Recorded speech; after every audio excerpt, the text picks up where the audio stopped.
Steelhead rivers contain all kinds of currents that you can see on the surface, and they can look similar, but not all of them hold fish.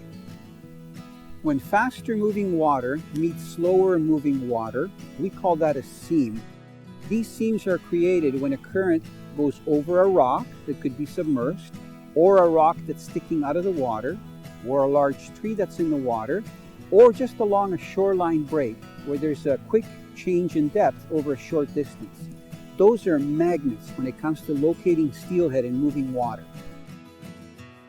My strategy for fishing these seams is to use a drifting presentation where I allow my float to go the same speed as the current into those high percentage lanes. To do this effectively, I use a 13-foot Rapala R-type drift outfit, and if I'm fishing current breaks and seams that are close to me, I try to make my drift from upstream so that I have a direct line contact from the tip of my rod right to my float.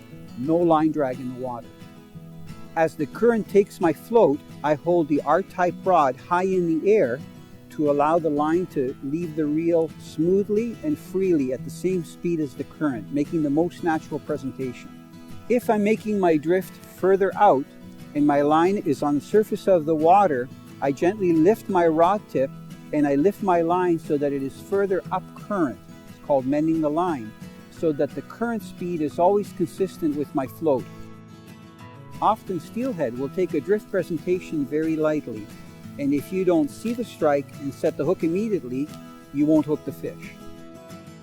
In addition to helping you make the proper drift presentation, the Rapala R-type drift outfit, because of its length, actually gets you closer to the fish when you go to set the hook.